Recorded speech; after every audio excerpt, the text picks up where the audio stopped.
What's the deal here? This place is filthy. You're obviously using your illness as a way to slack off on housework. You know how much I like things clean. Normally, you should come home even from the hospital to clean and greet your husband. The man I call my husband is likely not human. He must be a devil or something. Otherwise, how could he say such absurd things to his wife who is in the hospital for cancer? But what this clueless man doesn't know is that he is about to hear. I'm sorry, but your wife just passed away. These words are merely the prologue to the hell that awaits him. A message from the doctor. My name is Bella, a 32-year-old office worker. I've been married to my husband Ronald for almost 2 years, introduced by a mutual friend. I wish I could say we have a smooth marital life, but that's far from true. Work is fulfilling, and I'm genuinely happy when my efforts are recognized. The job is going well, but these issues within the household? When I came home tired from work, Ronald, who gets home before me, is the one to greet me. As I change into loungewear, I ask, "Is a ready-made dinner okay?" Ronald sighs. Oh, you're cutting corners just because you work. Look at this. He shows me a picture of a lavish dinner spread. By the way, he's shown it to me countless times before. This all began when Ronald attended his high school reunion about a year ago. He changed little by little after coming back, influenced by something. He showed me a picture of trendy rooms saying, "I want to unify the furniture color and make the room look like this." Apparently, he went to a friend's lavish high-rise apartment after the reunion and started envying his friend's lifeless, chic room. However, that friend is a young and successful businessman. We don't make enough to maintain a lifestyle on par with his. Next, he suggests moving to an apartment that would cost 3 times our current rent. So, how are we going to pay for that? Ronald replies to my incredulous face, "You're good at budgeting, Bella. We're both working, so we'll figure it out, right?" I finally lost it with my husband, who just chuckled dismissively. Listen, enough is enough. I don't know if you're aiming for a luxurious lifestyle or what, but have you ever heard of living within your means? You talk about managing the household budget, but what about the money for the beer you're drinking right now? From now on, pay for it from your own pocket money. I glared at him sternly. He seemed frightened and sad. Wow, calm down. I was just making a light comment. It's a buzzkill when you can't even take a joke. He muttered under his breath, but I knew he was absolutely serious. Our fights increased, and I started experiencing stomach pain more frequently. At first, I thought it was just stress, but then something alarming happened to my body. Unexplained bleeding that wouldn't stop. I went to a nearby hospital and was diagnosed with uterine cancer. I shivered involuntarily, even though it wasn't cold. The doctor then asked me, "Do you plan on having children in the future?" I was in such a bad condition that preserving my uterus was unlikely. Removal was the best option. I'll discuss it with my husband. I couldn't stop the tears as I drove home. Losing my uterus meant I could never have children again. How will Ronald react? He loves kids. What if he leaves me? When I got home, my husband and I had a long, heartfelt discussion about the diagnosis, treatment, and how he felt about it all. He was deeply shocked, but we made a decision. I took a leave of absence from work and began my treatment. Ultimately, we chose to proceed with a hysterectomy followed by chemotherapy. On the day of the surgery, my husband took time off work to accompany me to the hospital. Even though I wouldn't be home for a while, he seemed oddly cheerful, which struck me as strange. After enduring an 8-hour major surgery, I lost my uterus. The doctor explained that I was at the lowest stage of the disease. During my hospital stay, co-workers and friends came to visit. When a friend with a child came, my heart ached with guilt. Walt and Amelia, my father-in-law and mother-in-law, who lived nearby, also visited. Amelia followed her words of sympathy with, "We understand it's hard for you, Bella, but going forward, please manage the household and finances well." Walt immediately intervened. "Not now, Amelia. Bella, don't worry about it." I didn't understand their intentions at the time. As for my husband, Ronald, every time he came to visit, he was oddly upbeat. "You're going to be surprised when you get out, Bella. Just look forward to it." I had thought there might be a surprise waiting for me based on what my husband said. But honestly, I was just happy that he visited me in the hospital. After a while, I got a temporary discharge from the hospital. I was thrilled to return home after so long, but I realized I would have to be readmitted soon for chemotherapy. My husband picked me up and said, "Don't be shocked when you see the house, okay?" A feeling of unease washed over me. What? What is this? The moment I walked in, I was stunned. Our home had undergone a complete transformation. What used to be a light, airy space with white tones was now dark and chic, filled with black furniture. My favorite sofa, table, and even the rug were gone. In their place were pieces that catered entirely to my husband's taste. Even the appliances were new and black, as if coordinated to match everything else. When I froze in shock, my husband gleefully said, "Cool, right? I did this all by myself. Oh, we can exchange the wallpaper back when we leave, so that'll be an extra expense." I felt like collapsing. I suddenly remembered something and rushed to the bathroom. I rushed to our bedroom, only to find it completely altered too. "Where is my dresser?" Caught off guard, my husband stumbled for words. Sorry. I got carried away and, threw it away." I exploded in anger. "Threw it away? Are you kidding me? I've told you how important that dresser is to me, Ronald. Bring it back right now." Every shout intensified the pain from my surgeries. Ronald paused before blurting out, "Well, what's thrown away is thrown away. Deal with it. So annoying." Then he stormed out. Alone, in this unfamiliar space, I sank to the floor. I couldn't hold back the tears. That dresser was a cherished gift from my mom when I first moved out for my job. My parents divorced when I was in elementary school, and I'd lived with my mom ever since. She passed away in a car accident not long after I got married. That dresser was irreplaceable to me, and I had told Ronald many times.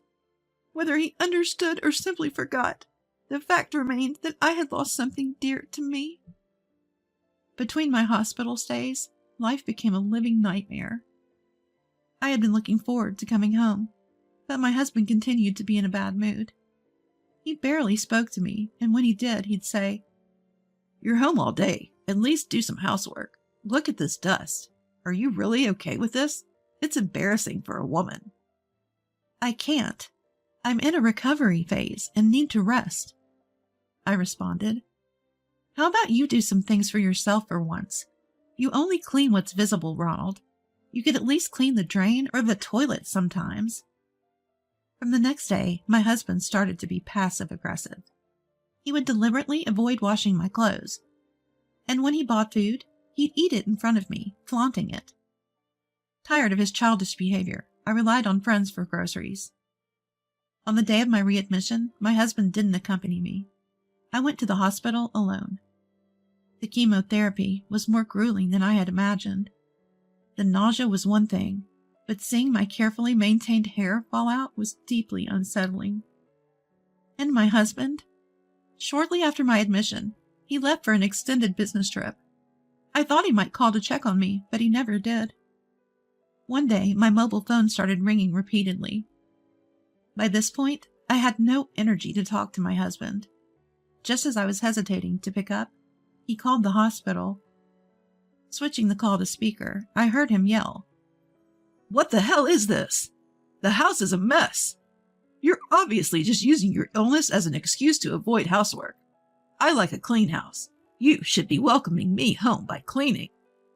Even the nurse who handed me the phone looked distressed. To my surprise, it wasn't me who responded to my husband's ridiculous words. "Unfortunately, your wife has just..." "What?" "She just finished her discharge briefing and is about to handle some paperwork. Could you please not disrupt her with your nonsense?" My husband's flustered voice came through the phone. "If you'd been listening, who do you think you are? You could just clean yourself.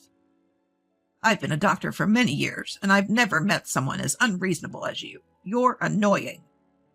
The attending doctor promptly hung up. The doctor quickly composed himself. "I apologize for my outburst. I have a daughter, and I got emotional." "Don't worry about it. Thank you, doctor. I plan on divorcing him anyway, so it's no big deal." Upon hearing my response, the doctor smiled, clearly relieved. "Well, that's good to hear." After getting discharged from the hospital, I headed straight to a particular place. Not long after, my husband Ronald burst into the room. His face flushed. "Bella, why are you here?" Seeing me, he didn't offer a word of concern. He just stood there frozen. "It's Bella's discharge day, so we came to pick her up. Now sit down, Ronald." Amelia, sitting beside me, said coldly. It looked like Ronald was hiding something. He blinked rapidly, visibly shaken. "Don't you think you owe Bella and us an apology?" Amelia said, but Ronald remained silent. "Ronald, you asked us for financial help, claiming that Bella was overspending. Isn't that all a lie?" Walt's furious voice echoed throughout the room. Ronald had been lying, and it was a pretty nasty lie at that. During my second hospital stay, Walt and Amelia had told me something. "Bella, we know it's not the best time, but we're not exactly flush with cash either. We hope this will be the last time we have to lend you money," Amelia said with a concerned expression. What are you talking about?" We looked at each other and realized for the first time that Ronald had been lying outrageously. It turned out Ronald had been getting financial help from Walt and Amelia, claiming that my overspending was straining our budget. Feeling emboldened, he'd approached them for money several times. "If it's hard for you to say, I can talk to Bella about it," Amelia had offered, but Ronald had flatly refused. Naturally, his story was pure fabrication. Even Walt and Amelia had grown suspicious of Ronald, who kept asking for money while I was hospitalized. Then he apparently pleaded for help again, claiming my hospital bills were astronomical. Upon hearing this, I instantly knew where the money was going. I said to Walt and Amelia, "Once you step into our home, you'll quickly see what Ronald spent the money on." I handed them the house key. As expected, Walt and Amelia came back to the hospital room with astonished looks on their face. "What's up with that room? How much did it cost to change it like that?" I didn't hold back when I told them that Ronald had acted on his own without consulting me. I explained about the terrible treatment I received during my temporary discharge from the hospital, and said I had no intention of continuing our married life, and was planning to divorce him. The most frustrating part was that he threw away the dresser my mom had bought for me. "I'm not coming back." Amelia grabbed my hand. Her eyes filled with tears. "The dresser? He threw away the dresser from your mom? Ronald will pay for this." Amelia became very emotional. In fact, Amelia and I had an awkward start. But during a visit to her family home, I had admired a beautiful chest. "It's lovely," I commented. Amelia beamed. "Actually, this chest was passed down from my grandmother to Mom, and from Mom to me." When I told her about my cherished dresser, she responded, "That's so wonderful. Keep it close. I don't have a daughter, so if you want, this chest is yours." I was really happy when she told me that. I have no intention of continuing as a couple with Ronald. Think about it. If the roles were reversed, I'd want to slap you right now. Ronald, now yelling, responded, Divorce is extreme. You should be grateful. I made that room stylish. I have to live in a room that's not even to my taste. I shot back. It's way too dark. Do you realize how depressing that is? Also, didn't you plan to use our joint savings for it? But couldn't because it's in my name. So you had to borrow from your parents? It seemed that I was right. Ronald's face turned bright red, and he was speechless. We had a dual income arrangement. Living expenses went into an account in Ronald's name, while savings went into an account in my name. The primary purpose of those savings was for when we had a child. It seemed like when I got cancer, Ronald thought, We can't have kids anyway. Might as well use that money for whatever I want. I was heartbroken by the situation. Can't you see how much I've cherished Bella? How can you even talk about divorce? This is unfair. I looked at my sobbing husband with cold eyes. That's when Amelia, who was sitting next to me, chimed in. Someone who really cares wouldn't say such awful things. It's no big deal if the house gets dusty when no one's there. Walt and I were right there when you made that ridiculous call to the hospital. We were so disappointed we could cry. Walt's face was flushed red, staring down at my husband. It was a relief to have reasonable people on my side. I finished my treatments, but that doesn't mean I won't relapse. Ronald, you don't even seem to care about my well-being, let alone my hair loss and frail body. All you care about is saving your own skin. That's why this isn't working. I've supported you, Ronald, but who's going to support me? My husband lowered his gaze and said nothing more. After that, we finalized our divorce.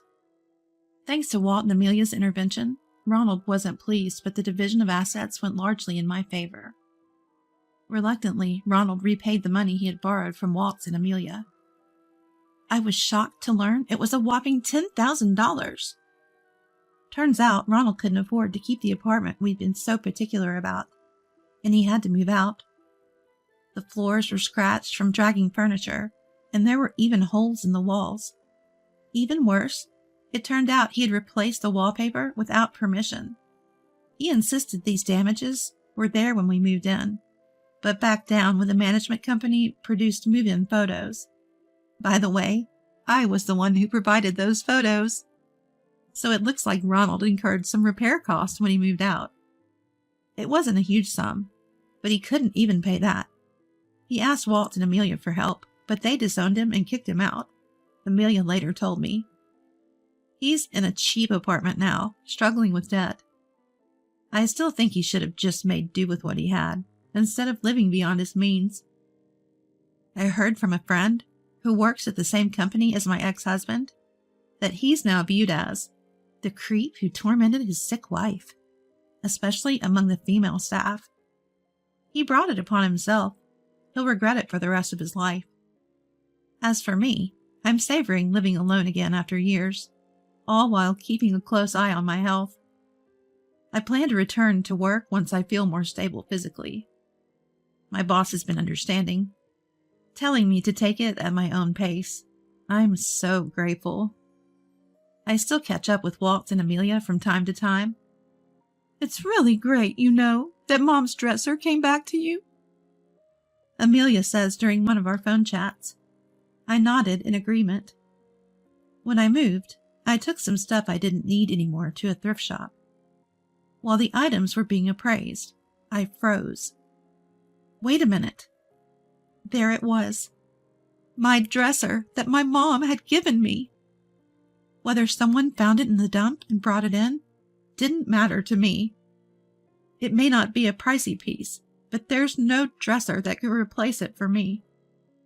A few days later, the dresser, now cleaned up a bit, arrived at my new place. Etched in small letters on the back corner of the dresser were the words, Bella, never give up, penned by my late mother. Life has its ups and downs, but remembering Mom's words has kept me pushing through. And that's not going to change. I'm all set to live my new life with strength and joy without backing down.